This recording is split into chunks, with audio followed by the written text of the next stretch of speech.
حضرت نوح علیہ السلام قوم چې کله داغه نافرمانی وکړله 900 کاله نوح علیہ السلام خپل قوم ته دعوت و تبلیغ وکړ. قوم نه سمېده، د نوح علیہ السلام ډېره زیاته بېعزتي کوله او ډېر به یې تنګاو. ګورې پیغمبرانو له الله د برداشت ډېره لویه سینه ورکړي. 10 کالم څوک د یو قوم سره داسې نشي تېرولی، 15 کالم نشي تېرولی کم قوم سره چې حضرت نوح علیہ السلام 900 کاله تېر کړل. دا د الله د کتاب وینا ده.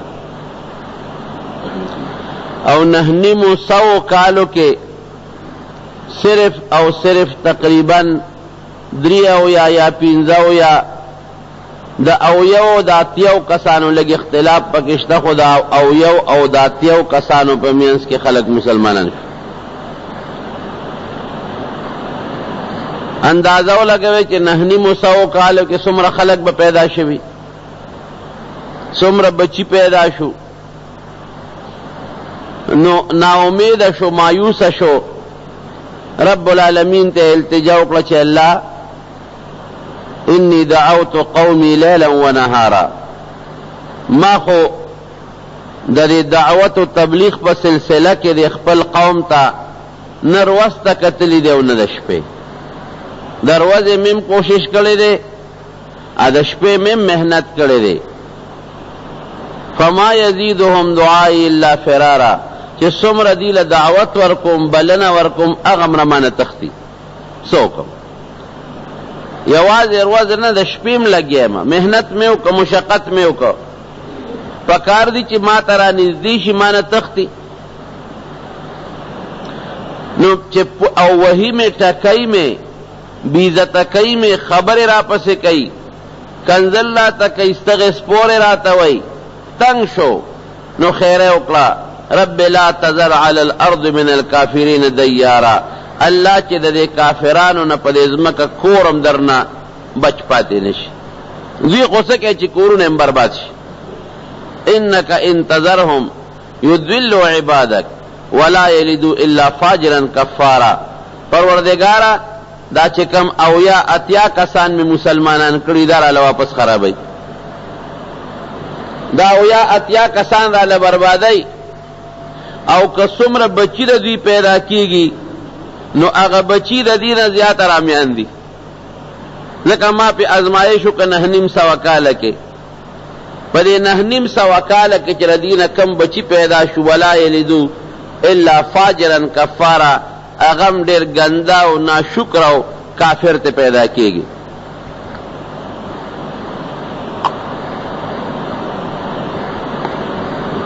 نو د دینم د ایمان او د اسلام تمه نشتا، او چې کم ته پیدا کیږي د دین زیات رذیلان دي، حرامیان. الله ذوالجلال ورته وحی اولېږله چې یو کشته جوړه کا. لکه سوال دی داسې وکړه چې د دې کور در نه پاتې نشي، که عذاب پرې راولم او دوی وجنم پرېږده چې دا کورونه ورته برباد کړم. یو کشته جوړه کا. الله کشته به څنګه جوړم؟ زه خو ترکان نه یم. کشته خو چې څوک جوړوي هغه سړی به جوړوي چې هغه له ترکانۍ چل ورځي. وی واصنع الفلک باعیننا، الله فرمایي مونږ درته چل ښایو. شاګردي به دې زمونږ وي، استادي به شاګردي به ستا زمونږ وي، مونږ درته استاد درکو. واصنع الفلک باعیننا، مونږ دې د هغه کشتۍ د جوړولو نګراني درته مونږ کوو.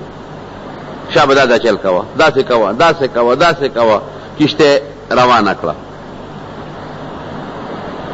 څوک چې گمراه شي کنه، عبدالرحمن بابا وی دا خدای بیلاره پلار نشي رحمانه. که 1000 نصیحتونه ورته وکړي دا خدای بیلاره به پلار نشي رحمانه. نو نور پکار دا و چې لږ غلی شوی وي، اوسه پورې پیغمبر اوسې ترکاڼي جوړ وکړه. دې ته پیغمبر و چې کشتۍ جوړی. چا به وایي کشتۍ خو خلک دریاب کې جوړی، په اوچه ډاګه کشتۍ جوړی. دلته اوبه کم دي، کشتۍ سره جوړی. قوم قوم سازش شروع که راتلل با پاگا کشتے کے بے وطاو دسماتے کاؤ. او زمون مفسرین حضرات لکی چې نوح علیہ السلام کم کشتے جوڑ کړه هغې له مختلف طبقے جوڑ کړه چتونه چې دې چت کې به انسانانی دې کې سړي دې کې ښځې الله ورته خولیو دا حیوانات بم ځان سره کشتے ته دننه کې د دې نسل هم چې ختم نشي یو یو جوړه حیوانات دا پکې دا فلانکی حیوان ځای شو دا د فلانکی دا د فلانکی چتونه او خانې یې پکې جوړې کړې وې دی براتل پکې ویلوی او دسمات کو چې مردار بچتا حیوان یا سم مردار شو اب هم پکې غردول د کشته نلوی ډیران جوړ شو. حضرت نوح علیہ السلام رب العالمین ته التجا وکړه چې الله دا څه په مصیبت اورېدلې ما دې سره سو کما کشته خو او چې څومره ګندګي پکې کېدله او به پیچولې متیاز به پکې کول د ډن خټې به وروړې پکې بیچول مردار سپي او مردار حیوانات پکې غرزول الله دا څه په مصیبت اورېدل دې سره سو کما. ولا يحيق المكر السيء الا باهله رب العالمین فرمائی چې څوک چاته سکیم جوړي اپا کې خپل پریوزي. عبدالرحمن بابا وی کنه وی کوه مکنه د بل سړي پلار کې چرستا بده کوي په غاړه لارش ته خو بل تکوي کنه اسه نستا خیال نیو ته په تیر شو پکې پریونه دی بیا بسکه. ومکروا ومکر الله والله خیر الماکرین. قرآن حکیم کې الله وی داخله کوم سکیمونو او سازشونو جوړي خود دی دا غسکیمونو او سازشونو د ختمولو چل مال راځي دی په پټه طریقه زما پیغمبر ناکام کول غواړي دی په پټه طریقه زما د دین مقابله جوړ سکیم سازش خو پټ شي ده کنه. الله وی د دې د پټو سکیمونو سازشونو نه زه خبردارم د دې وبال د دې جزا د دې سزا دا ما په اختیار کې ده دا کولش. نوح علیہ السلام ته الله ذوالجلال حکم وکړ چې تخپل کار کوو باقی زما کار ته کشته جوړاوه. کشته تیار شو په داسې حالت کې چې د کشته هر یو طبقه او درجه دا د قوم د متیازو او د غلو د ګندګي او د مردارې نه ډکه شو. هغه ټه کشته ده الله دې سره بس کوم ته ما ته پرېږده دا زما کار او دی به خندل چې راتلل به او دسماتې نه د کشته په غاړه به کېناستل پکې به دسماتې کوم. الله په بیماری ولګوله یو قسم بیماری په دې قوم ولګېدله چې وجود ټول سخا شو دانې پې راوخته خارخ پې راوخته او دنه وجود یې سکه په دې خوله کې او په دې سپېمو کې او دنه په دې کولمو کې او په دې غوږونو کې هم دانې راوخته. هغه زمانه کې چې کوم علاج و هغه کوخ نه جوړېدل ځان به ګراو او وینې او نونه به ترې بهېدل. الله پې یو غضب او قهر راولېږه دې سره پکار دا و چې توبه الله ته استوي. ور ما تیره جمعه درته وې کنه چې یونس علیه السلام الله ته رجوع کړ راغلی عذاب ته الله لرک دیلم پکار دو چې رب العالمین ته رجوع کړي وي چې خدای دا عذاب را نه لرکا رجوع یې نه کول او مغه څه خندا به کوله.